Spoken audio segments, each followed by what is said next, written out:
Bonjour. Donc oui, je vais vous parler de la vaccination chez le cheval. Voilà, la vaccination, c'est un acte donc prophylactique, c'est-à-dire que c'est un acte de prévention, comme on a déjà vu la vermifugation. Ça a deux grands intérêts. D'abord, de protéger le cheval d'une maladie éventuelle et également de protéger l'ensemble d'un groupe parce que la vaccination va éviter ou ralentir le développement de la maladie et va aussi éviter ou du moins ralentir la propagation de l'agent pathogène pour certaines maladies, comme pour la grippe et la rhino notamment, en limitant en fait la période d'excrétion, donc la période où l'animal atteint va envoyer du virus dans son environnement. Donc ça, c'est important, ça va permettre de protéger le groupe et en général, ça diminue aussi la charge, donc la quantité de virus que ça envoie dans l'environnement. Pour ça, donc, on va d'abord voir les grands principes de la vaccination, et puis on va parler des trois grandes maladies pour lesquelles on vaccine aujourd'hui, qui sont la grippe, la rhinopneumonie et le tétanos. Alors, les principes de la vaccination. Il y a deux grands types d'immunité chez les animaux.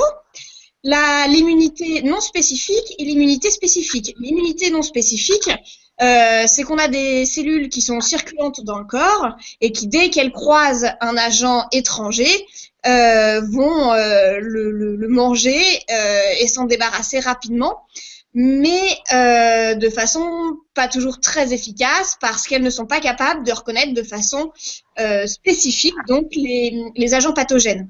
On a également une immunité spécifique qui, elle, implique les lymphocytes et les anticorps. Les anticorps, en fait, ce sont des petites protéines qui vont venir se fixer sur l'agent pathogène et le rendre inefficace et non pathogène à ce moment-là pour le corps. C'est à ça qu'on va faire appel dans le cas de la vaccination. On va demander à l'organisme d'apprendre à produire ces anticorps. Et ces anticorps, ils vont rester en circulation dans l'organisme. En gros, c'est une espèce de mémoire de l'immunité. Donc là, j'ai piqué un petit schéma qui est très bien fait sur le site des RA nationaux, qui ont plein de fiches très intéressantes sur la vaccination.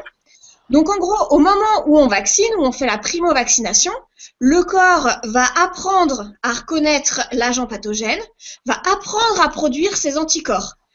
Comme on le voit là, on va avoir pendant un certain temps un certain taux d'anticorps qui va avoir tendance à rediminuer par la suite avant de réapparaître. Dans la grande majorité des maladies et comme pour les vaccins, entre le moment où on fait la vaccination et le moment où on a une mémoire effective, il se passe entre 15 jours et 3 semaines. Donc ça à bien retenir. C'est pas parce qu'on vaccine que le cheval est protégé dès le lendemain. Il faut le temps que le corps apprenne à reconnaître cette immunité. Et c'est pour ça que c'est important de vacciner à l'avance. C'est qu'une fois que le corps a appris à identifier un agent pathogène et à lutter contre, l'immunité spécifique va être quasiment immédiate. Ou en tout cas va prendre quelques jours. Alors que si on vaccine ou si on rencontre pour la première fois un agent pathogène, avant que l'immunité spécifique soit efficace, il se passe ces 3 à 4 semaines. Alors, comment on stimule l'immunité? C'est important de vacciner un animal en bonne santé pour que le système immunitaire puisse être tout concentré sur l'agent pathogène qu'on lui présente. Parce que si votre cheval, à côté de ça, il est déjà en train de se bagarrer contre un agent infectieux, au moment où vous lui présentez le vaccin, il va être un petit peu moins, oui, c'est ça, concentré sur la production d'anticorps du pathogène qui vous intéresse. Il y a une question d'âge aussi qui est très importante chez les herbivores parce que le poulain, lorsqu'il naît, il n'est pas capable de produire ses propres anticorps. Donc les anticorps ont été fournis via le colostrum de sa maman et on considère que les anticorps du colostrum se persistent dans l'organisme du poulain entre 4 et 6 mois. Donc en gros, il faut commencer à vacciner seulement à partir de 6 mois. Avant, c'est pas très utile parce que donc le poulain est protégé par les anticorps et en plus du coup, si vous voulez, c'est les anticorps de la mère qui vont neutraliser votre vaccin et du coup le poulain il voit passer le vaccin mais il va pas produire ses anticorps puisque les anticorps de la mère jouent déjà un rôle de protection. Alors il y a différents types de vaccins. Les vaccins vivants, donc on prend un pathogène vivant sur lequel on va travailler et qu'on va rendre non agressif pour le cheval. C'est pas aujourd'hui chez le cheval, on n'a pas de vaccin qui fonctionne comme ça, on fonctionne qu'avec des vaccins inactivés. Donc avec le vaccin inactivé, en fait, on prend un petit morceau du pathogène que le cheval va pouvoir reconnaître et contre lequel il va pouvoir produire des anticorps. Dans tous les cas de vaccin, on rajoute ce qu'on appelle des adjuvants qui vont en fait permettre de créer une réaction inflammatoire locale qui vont permettre d'augmenter la stimulation du système immunitaire. Parce qu'évidemment, on met des toutes petites quantités de pathogènes ou en tout cas de protéines du pathogène. Donc, il faut stimuler à côté de ça notre système immunitaire. Et c'est souvent ces adjuvants dont on entend beaucoup parler dans les réactions vaccinales, en fait. C'est souvent eux qui sont responsables des petits soucis dans les réactions vaccinales. Ensuite, les vaccins, ils doivent s'adapter parce que, alors notamment chez le cheval, où on vaccine contre la grippe et la rhinopneumonie, on vaccine contre des virus. Les virus, ils ont tendance à évoluer au cours du temps et il faut donc que les vaccins suivent aussi cette évolution parce que sinon, on protège contre les maladies, contre les virus qui existaient il y a 10 ans, mais plus contre les virus d'aujourd'hui, donc ça n'a pas beaucoup d'intérêt. Ce qui peut expliquer une efficacité qui ne soit pas à 100%. Parce que, bien entendu, on est sur un petit marché, donc c'est pas comme la grippe chez l'homme où on peut se permettre tous les ans de recommencer et de refaire une recherche de type viral. Alors, la grippe, c'est une maladie qui peut avoir des répercussions économiques majeures parce que c'est une maladie qui est extrêmement contagieuse et quand un cheval fait une grippe, il est immobilisé pendant longtemps. C'est-à-dire qu'un cheval qui fait une grippe, il va passer plusieurs jours à plus de 40, il va perdre de l'état et il va garder pendant un petit moment des séquelles au niveau respiratoire. Cela dit, la grippe, c'est une maladie qui est très très rarement mortelle chez le cheval adulte. Quand il y a des mortalités qui surviennent, c'est plutôt qu'on a une surinfection bactérienne qu'on n'arrive pas à gérer, de façon très comparable à la grippe de l'homme en fait. Ça va tuer éventuellement les poulains, les animaux très âgés, ou si on a une infection bactérienne par-dessus qu'on n'arrive pas à gérer. Cette vaccination aujourd'hui, c'est la seule vaccination qui a un caractère obligatoire sur le territoire français dans tous les rassemblements d'équidés. En revanche, c'est pas obligatoire quand vous l'avez chez vous, c'est pas obligatoire à l'écurie. Si les chevaux ne participent pas à des rassemblements. Donc les rassemblements, c'est les courses, c'est les compétitions, c'est tout ce qui va être élevage également, donc notamment tous les concours d'élevage. Par contre, c'est un petit peu plus ambigu pour tout ce qui est éventuellement foire ou spectacle. Il faut qu'ils soient vaccinés contre la grippe, mais le protocole n'est pas précisé, donc on a un petit peu de flou par rapport à ça. C'est également une vaccination qui est obligatoire pour tous les reproducteurs et dans tous les cas d'exportation de chevaux. Si vous voulez envoyer votre cheval à l'étranger, même dans un pays d'Union européenne, il faut qu'il soit vacciné contre la grippe. Alors, le protocole de vaccination de la grippe, c'est quelque chose d'un petit peu ardu parce qu'il va être différent selon l'utilisation que vous avez de votre cheval. Alors, c'est-à-dire, normalement, on devrait suivre le protocole qui est indiqué sur les AMM, donc sur les notices, mais il laisse un petit peu de flou, donc chacun a créé un petit peu sa sauce. Donc à nouveau, je vous ai mis un tableau qui est très bien fait, à nouveau sur le site des haras nationaux. Il y a vraiment des choses très très bien sur le site des haras, n'hésitez pas à les consulter. Alors, le protocole minimal, c'est de faire une primo-vaccination en 2 injections. Ces 2 injections étant séparées de 3 semaines à 3 mois, en principe, avec un premier rappel 5 mois après la primo-vaccination, sans dépasser les 6 mois.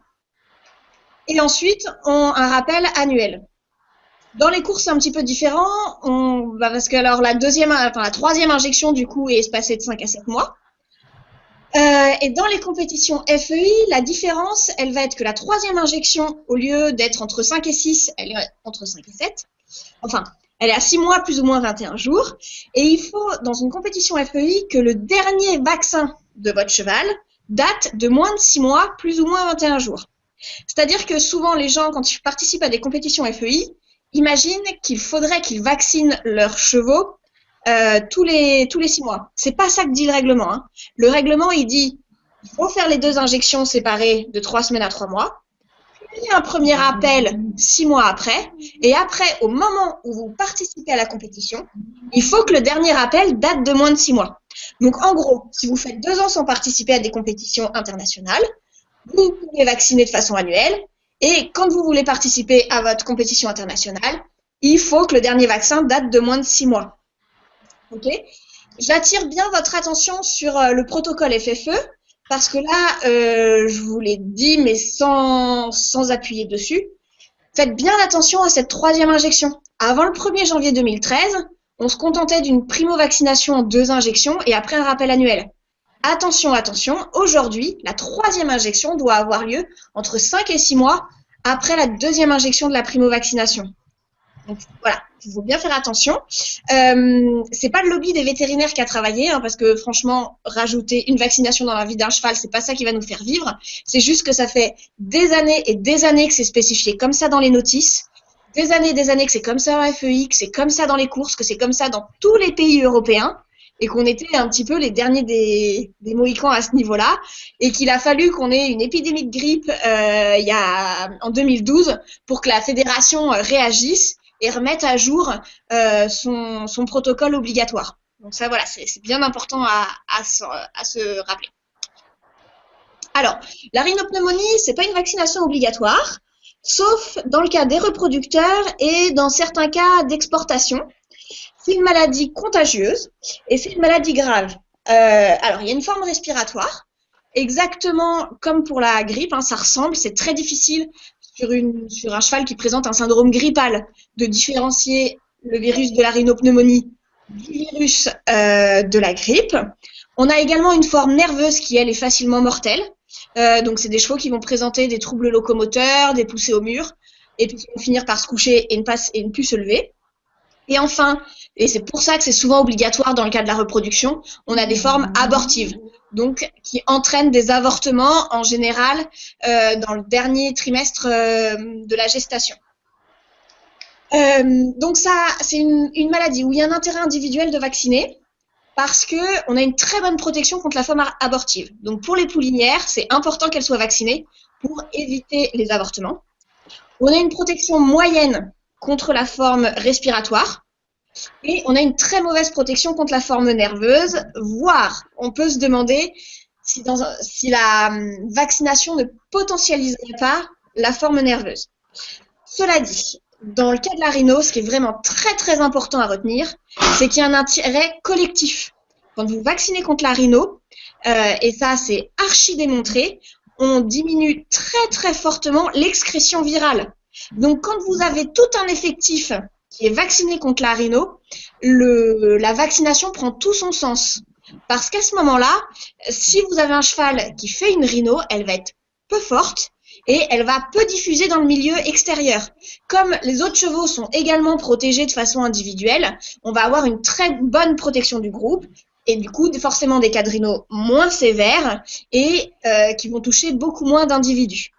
Donc encore une fois, c'est vraiment quelque chose où c'est intéressant qu'un collectif soit vacciné, bien plus que pour la grippe par exemple, où on a une très très bonne protection individuelle. On peut avoir des chevaux vaccinés qui présentent une grippe, mais en général, elle est très très atténuée. On a juste 48 heures d'hyperthermie et des chevaux qui retrouvent très vite leur forme.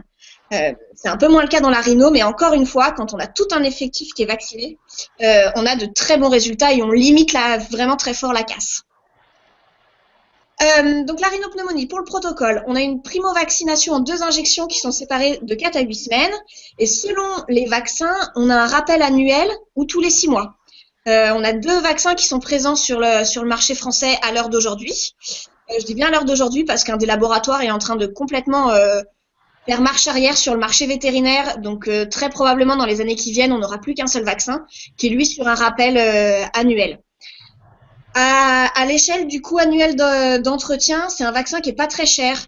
Alors, quand il faut faire la primo-vaccination la première fois, comme le vétérinaire vient 2 fois, etc., là, on a entre guillemets un vrai surcoût. Mais après, globalement, selon les régions, vacciner contre la rhinopneumonie, ça rajoute à votre visite vaccinale entre 15 et 25-30 euros.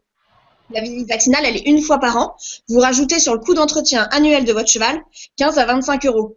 Je pense qu'aujourd'hui, ça vaut pas trop le coup de s'en priver. Jusque-là, pendant un certain temps, j'avais une certaine prudence pour avoir vécu dans la région une très grosse épidémie de rhino. Je me dis que vraiment, ça vaut pas le coup de s'en priver et que c'est quelque chose à faire. Alors là, on est dans un contexte qui est complètement différent. Le tétanos, c'est absolument pas contagieux, mais vraiment pas du tout. C'est une bactérie. Là, dans les cas précédents, on était sur des virus. C'est une bactérie qui se trouve dans le sol. Et lorsque le cheval contracte le tétanos, il va pas pouvoir le transmettre à l'homme ni à un autre cheval. Donc c'est vraiment une protection individuelle uniquement. C'est une protection qui est importante parce que cette bactérie va vivre dans la terre, éventuellement dans le crâne, et qui va pouvoir se développer chez le cheval en cas de plaie. Les plaies aux membres arrivent de façon très fréquente chez le cheval, et en plus le cheval est extrêmement sensible à cette maladie. Par exemple, le chien, on ne vaccine pas contre le tétanos parce que le chien peut contracter un tétanos, il va s'en débarrasser tout seul, ça va pas être un problème. Le cheval n'en est pas capable, il est vraiment extrêmement sensible et c'est une maladie lorsqu'elle est contractée qui est systématiquement mortelle. Et un cheval qui meurt d'un tétanos, c'est très moche. On peut trouver des images sur Internet sans problème. Vous avez exactement comme chez l'homme des raideurs, des convulsions. C'est vraiment pas chouette.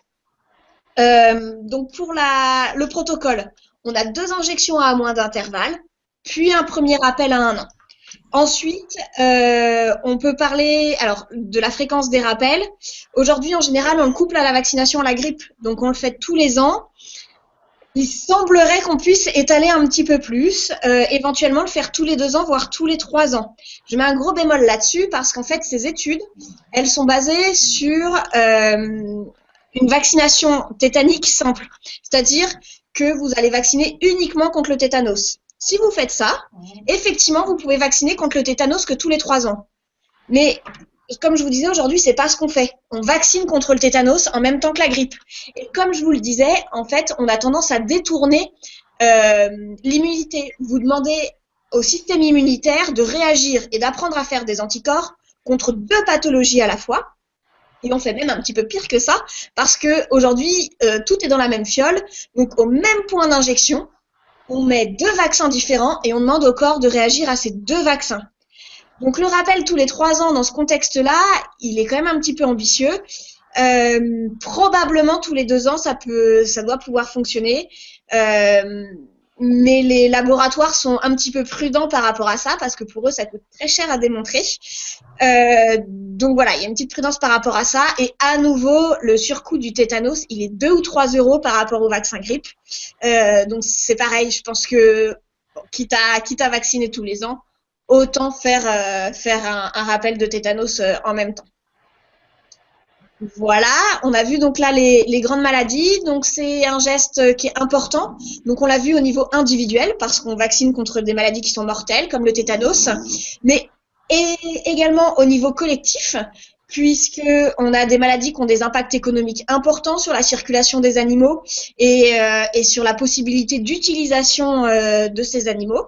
Il faut pas oublier, c'est pour beaucoup d'entre nous c'est un loisir, mais il y a aussi beaucoup de gens qui en vivent du cheval pour pouvoir aller en concours, pouvoir valoriser les chevaux, pouvoir les vendre.